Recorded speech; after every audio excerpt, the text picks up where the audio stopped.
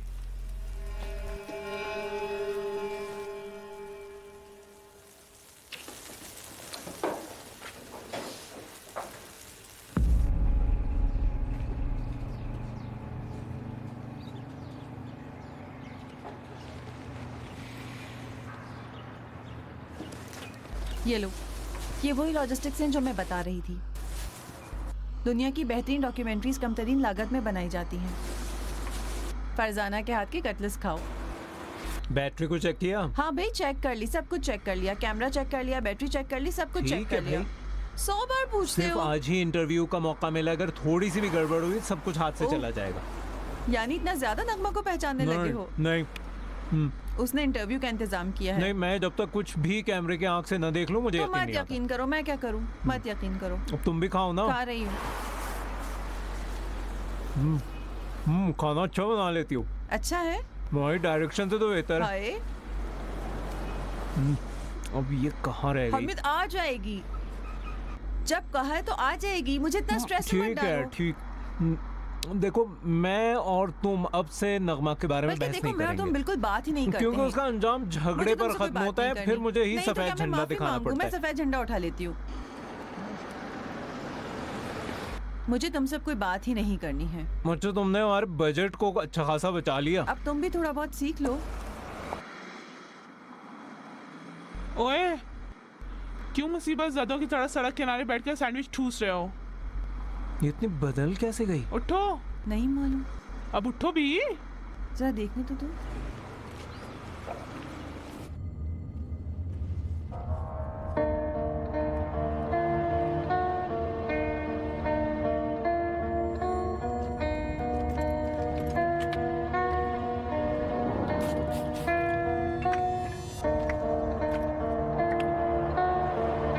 क्या हुआ? नकली नहीं है, हाँ असली है, वहां से आया है। जरा थोड़ा सा लगाने तो खुशबू आए। अलबत्ता खुशबू आ रही है। हाँ,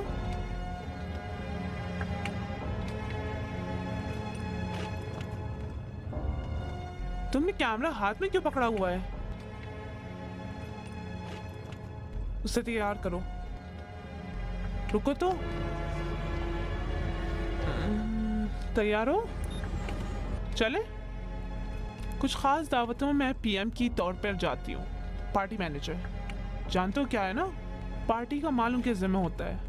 माल को तैयार करना, पार्टी के लिए बेहतरीन माल की आमादगी और तैयारी, दावत के दौरान सारिफीन का ख्याल रखना, ये सब पीएम का काम होता है। पीएम के ध्यान पार्टी में मौजूद एक एक शख्स की तरफ होना चाहिए, ताकि क्या हद में नशा करें, झगड़ा ना हो।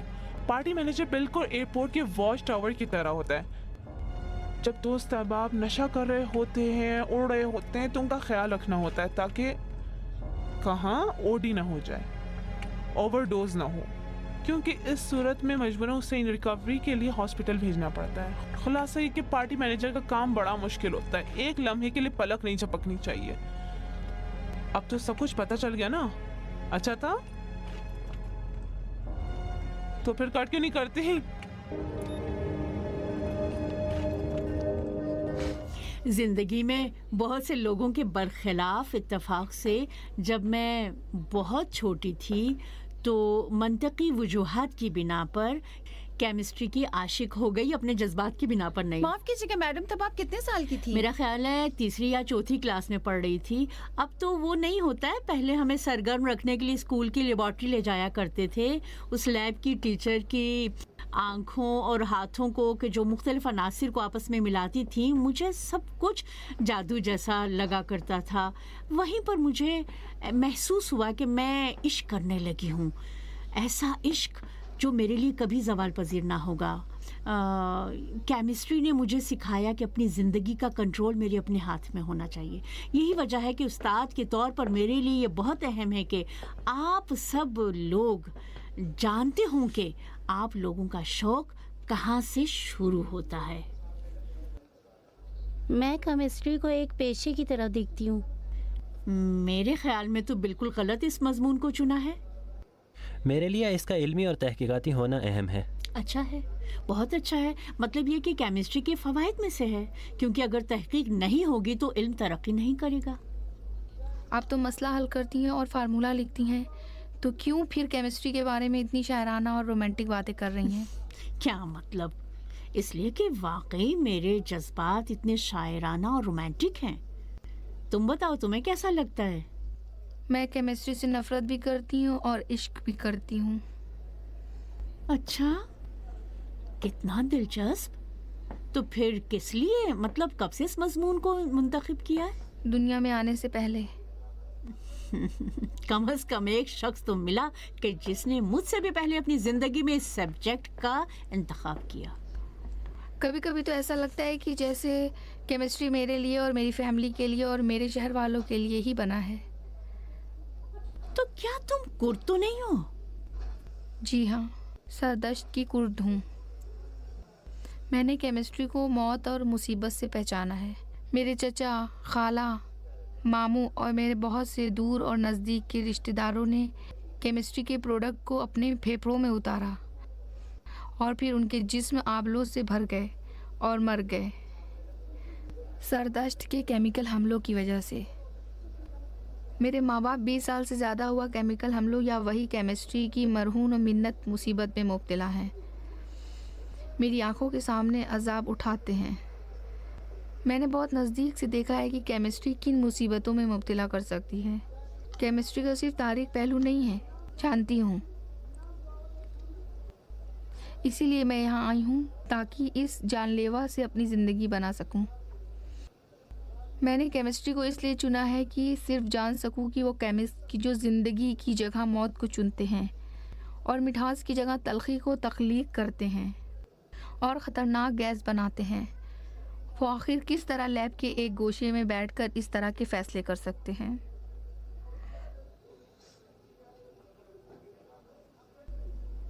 जिस तरह से कि तुमने कहा, हर इल्म के दो पहलू होते हैं, तारीक और रोशन। सिर्फ इतना तुमसे कह सकती हूँ कि तुम्हारा हदफ शानदार है। मतलब इस तरह से ज़िंदगी गुजारने का मेरा कोई तजुर्बा तो नहीं है। शायद मैं तुम्हें सही तौर पे दर्क ना कर पाऊँ, लेकिन एक उस्ताद के उन्वान से मैं जानती हूँ कि बेहतरीन हदफ है तुम्हारा।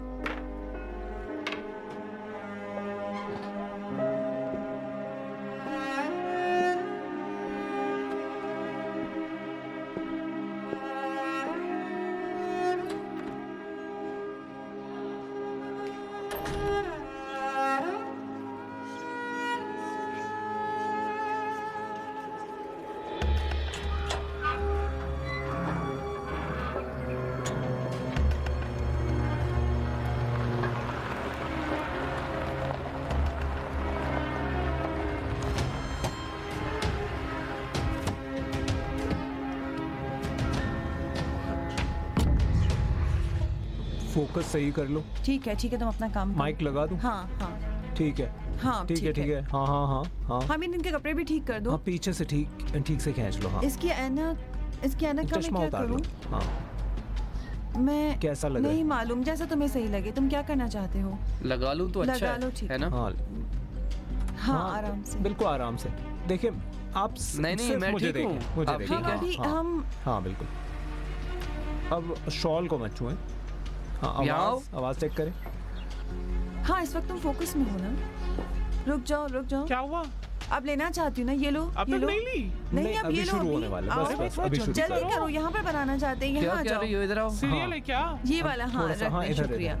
हाँ, इस तरह बहुत अच्छा लगेगा।